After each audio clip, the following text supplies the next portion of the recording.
Up to 9 o'clock, Christchurch plane enthusiasts had the chance to get up close to the recently retired P-3 Orion over the weekend. Now plans are underway to house it permanently. Reporter Digby Worthmuller is there. Morning, Digby.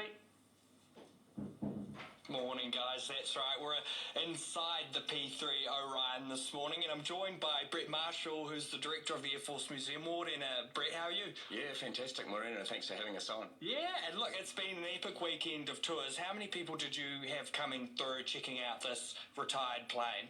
Well, over the last 4 days, we've had about 9,000 of the public come through to be able to have a look outside of this aircraft. Unfortunately, we couldn't allow access in because we don't have that ability at the moment. Yeah.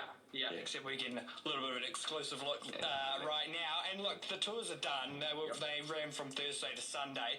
What happens now for this retired plane that's been in service for more than 54 years? Well, it'll go into storage. It'll stay where it is, and we have to bring a lot of our artefacts and aircraft from the hangar beside us because we've got to make room for the C-130 Hercules. But then our plan that we're working on at the moment is to build our new exhibition hall. So this aircraft and the C-130 Hercules will go on permanent display for the public, New Zealand public, to see forever and absolutely free. So we're really working on fundraising for that and getting that money together to make that happen as soon as we can. Right, so fundraising kicks in, and that C-130 Hercules that you were just talking about, that's next year. You're going to get that retired aircraft in, right? Yeah, end of this year or start of next year. We're not 100% sure. It'll depend on the airframe and the timings, etc. Yeah, but looking forward to it, yeah. Run us through a little bit of the history, because it's a pretty cool aircraft. Well, obviously, who would be sort of stationed here? I know that you were a pilot of the C-130 Hercules, but tell us a little bit about what would happen here. So these are used as a number of stations, but these are observer stations as well. So they've got curved windows, so you can put your head or a camera out if you're searching at sea.